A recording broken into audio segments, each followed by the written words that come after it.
সম্মানিত সাংবাদিক বন্ধুগণ, আছে আমার সাথে এখানে বাংলাদেশ জামাত ইসলামীর দুইজন নায়েবে আমির, সেক্রেটারি জেনারেল সহ কেন্দ্রীয় নেতৃবৃন্দ রয়েছেন। আপনারা হয়তো জানেন, গত মাসের 19 তারিখ আমি উমরার উদ্দেশ্যে দেশ থেকে বের হয়েছিলাম। 3 দিনে উমরা সম্পন্ন করার পরে 22 তারিখ সকাল 9টায় আমেরিকার JFK এয়ারপোর্টে আল্লাহর মেহেরবানিতে আমি পৌঁছি এবং সেখানে 8 দিন আমি বিভিন্ন স্তরে সরকারি, বেসরকারি, গুরুত্বপূর্ণ সংস্থা এবং ব্যক্তিদের সাথে বৈঠকে মিলিত হই। তার পাশাপাশি বিপুল সংখ্যক বাংলাদেশি যুক্তরাষ্ট্রে যারা বসবাস করেন, অল্প সময়ের মধ্যে 4টা শহর আমার পক্ষে যাওয়া সম্ভব হয়েছিল: নিউ ইয়র্ক, বাফেলো, মিশিগান এবং সর্বশেষ ছিল ওয়াশিংটন ডিসি। আমরা বাংলাদেশি প্রবাসী যারা আছেন তাদের সাথেও সেখানে মিলিত হওয়ার সুযোগ পেয়েছি। তাদের কথাগুলোও শোনার সুযোগ হয়েছে এবং বিভিন্ন ব্যাপারে আমরাও তাদেরকে আশ্বস্ত করে এসেছি। বিশেষ করে আমরা গুরুত্বপূর্ণ 2টি কথা, 2টি মেসেজ তাদেরকে দিয়েছি। একটা মেসেজ হচ্ছে, বাংলাদেশ আমাদের সকলের দীর্ঘদিনের বঞ্চনা এবং নিষ্পেষণের পর, ফ্যাসিবাদী শাসনের পর বাংলাদেশ মুক্ত হয়েছে। মুক্তির এই সংগ্রামে দেশবাসীর সাথে প্রবাসী যারা ছিলেন তারা সমানতালে লড়াই করেছেন। তাদের অবদানও বিশেষভাবে উল্লেখযোগ্য। তাদের সেই অবদানের জন্য তাদেরকে আমরা ধন্যবাদ এবং কৃতজ্ঞতা জানিয়েছি। আর আমরা বলেছি, প্রবাসীদের সবচেয়ে বড় অধিকার ভোটের অধিকারটা ছিল না। এবার এ দাবি সবার আগে আমরাই তুলেছিলাম এবং আমরা এই দাবি ছেড়ে দেইনি। আমরা এই দাবি নিয়ে প্রধান উপদেষ্টা, নির্বাচন কমিশন সহ গুরুত্বপূর্ণ সকল জায়গায় প্রবাসীদের হয়ে কথা বলেছি। আমরা সরকার এবং নির্বাচন কমিশনকে ধন্যবাদ জানাই। এই প্রথমবারের মতো ব্যাপক ভিত্তিক বিদেশিদেরকে ভোটার তালিকায় যারা প্রবাসী আমাদের, তাদেরকে সম্পৃক্ত করার তারা উদ্যোগ নিয়েছেন। কিন্তু সেখানে কিছু সমস্যা রয়ে গিয়েছে। অক্টোবরের 30 তারিখ পর্যন্ত সময় বেঁধে দেওয়া হয়েছিল। এই সময়ের ভিতরে যে সফটওয়্যার এখানে ইনস্টল করা হয়েছে, এটা ফাংশন করে নাই প্রপারলি, যার কারণে আগ্রহ থাকা সত্ত্বেও, চেষ্টা থাকা সত্ত্বেও অনেকেই কিন্তু ভোটার হতে পারেননি। আমাদের দাবি থাকবে নির্বাচন কমিশনের কাছে কমপক্ষে আরও 15 দিন এই সময় বর্ধিত করা হোক এবং যে জটিলতাগুলো রয়েছে সেগুলা সহজ করে তাদেরকে ভোটার হওয়ার সুযোগ তৈরি করে দেওয়া হোক। আরও কিছু সমস্যা আছে, কিছু শর্ত জুড়ে দেওয়া হয়েছে। আমরা বলবো, একজন নাগরিকের প্রমাণের জন্য তার আইডি কার্ড, ন্যাশনাল আইডি যথেষ্ট। তার পাশাপাশি যদি তার একটা পাসপোর্ট থাকে, ভ্যালিড পাসপোর্ট, তাহলে আর কিছুরই প্রয়োজন হয় না। সেখানে কোথায় কারেন্টের বিলকে দিল, পানির বিলকে দিল কি দিল না, হোল্ডিং ট্যাক্স দিল না, অনেকের 10-20 বছর ধরে দেশের বাইরে আছে, তারা এগুলো ব্যবহারও করে না, বিলও দেয় না, বিল দেওয়ার প্রয়োজনও হয় না। সেগুলোও শর্ত জুড়ে দেওয়া হয়েছে। আমরা এগুলাকে সহজ করার জন্য আহ্বান জানাবো। এর পাশাপাশি আরেকটা মেসেজ আমরা তাদেরকে দিয়েছি, তাদের দায়িত্ব শুধু দেশকে দেওয়া নয়, দেশের দায়িত্ব তাদেরকে সম্মান দেওয়া এবং মিলেমিশে দেশে, প্রবাসে, নিবাসে যারা আছেন, আমরা সবাই মিলে সবগুলো হাত একত্রিত করে সবগুলা মেধাকে এক কেন্দ্রে এনে আমরা আমাদের দেশকে নিয়ে ইনশাআল্লাহ আগামীতে সামনে আগাতে চাই। আপনাকেই বলছি, ইন্স্যুরেন্স করলে সিটিতে সুরক্ষা পাবেন নিশ্চিত।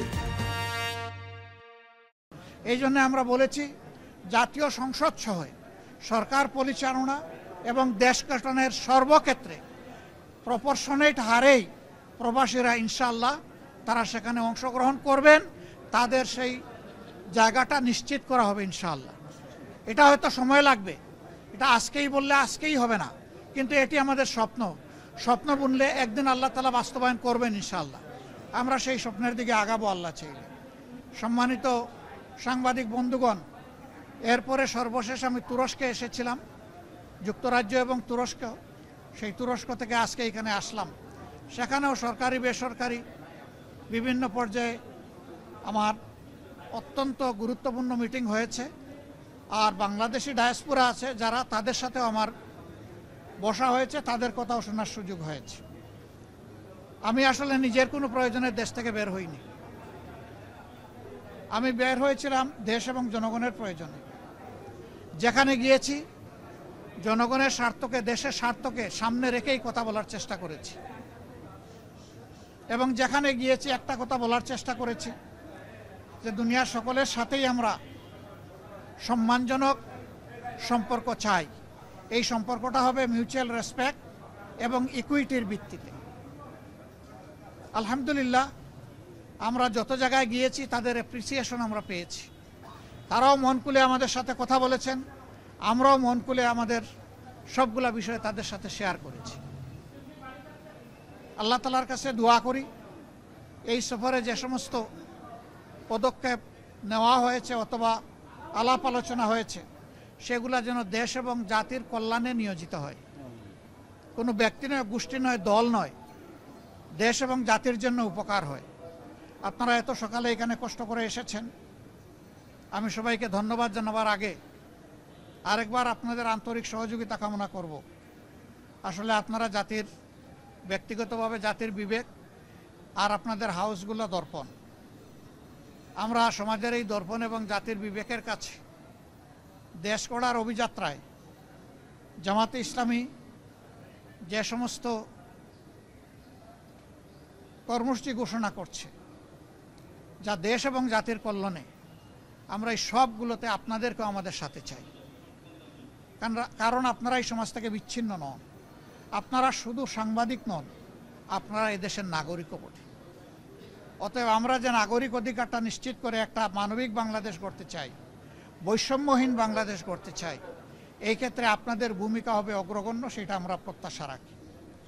কারণ সাংবাদিকরা যখন জাতির কল্যাণের সিদ্ধান্ত নেন, জাতি তখন কল্যাণের পথ খুঁজে পায়। আল্লাহ রাব্বুল আলামিন আপনাদেরকে জাতির কল্যাণে কবুল করুন। সবাইকে আরেকবার ধন্যবাদ। আসসালামু আলাইকুম ওয়া রাহমাতুল্লাহ।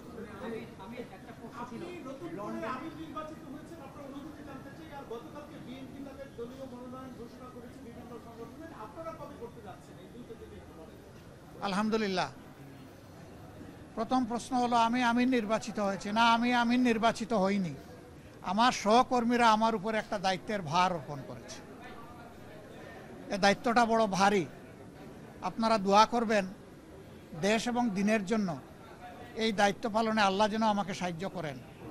আর পাশাপাশি আমি আপনাদেরও সহযোগিতা চাই। বিএনপি তারাও চূড়ান্ত তালিকা প্রকাশ করেনি। আমি দেখেছি 237টা আসনে তারা তালিকা প্রকাশ করেছেন, আবার প্রশ্ন উত্তরে বলেছেন এটি চূড়ান্ত নয়, এর মধ্যেও পরিবর্তন আসতে পারে। আমরা কিন্তু 1 বছর আগেই প্রায় এই তালিকা বিভিন্নভাবে আঞ্চলিকভাবে আমরা এটা জানিয়ে দিয়েছি। চূড়ান্ত তালিকাটা সময় মতো আমরা ইনশাল্লাহ কেন্দ্রের পক্ষ থেকে ঘোষণা করব।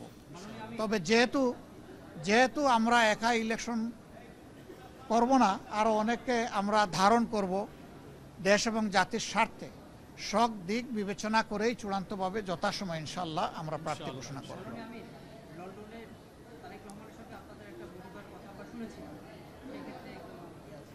আপনারা শুনেছেন, আমি শুনি নাই।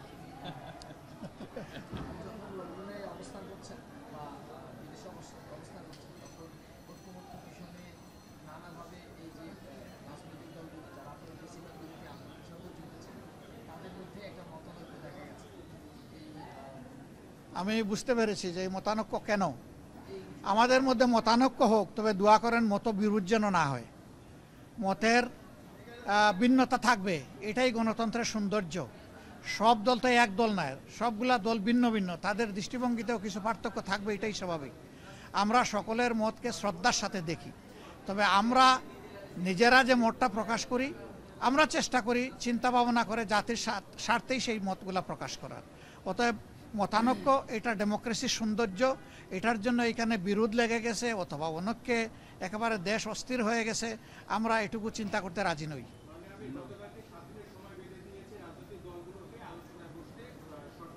না, ওনারা বেঁধে দেয়নি, আমি এটাও শুনেছি ভালো করে।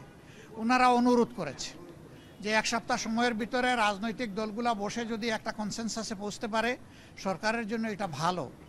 এবং আমরাই সবার আগে আমাদের পক্ষ থেকে আমাদের নায়েবে আমির আহ্বান জানিয়েছেন যে আসুন আমরা খোলামেলা আলোচনা করে আমরা এই কি বলে সমাধানে পৌঁছি দেশ এবং জাতির স্বার্থে। আমরা আশা করি অন্যরা আমাদের এই আহ্বানকে সাড়া দেবেন ইনশাল্লাহ। গণভোটের ব্যাপারে তো আমরা আমাদের দৃষ্টিভঙ্গি অলরেডি আমরা দিয়ে দিয়েছি। ফেব্রুয়ারিতে নির্বাচন আপনারা আমরা দেশবাসী সবাই দেখতে চাই ইনশাল্লাহ। শুধু আমরা না, সবাইকে নিয়ে আমরা দেখতে চাই। Thank you so much. আসসালামু আলাইকুম রহমতুল্লাহ। ধন্যবাদ, সবাইকে ধন্যবাদ।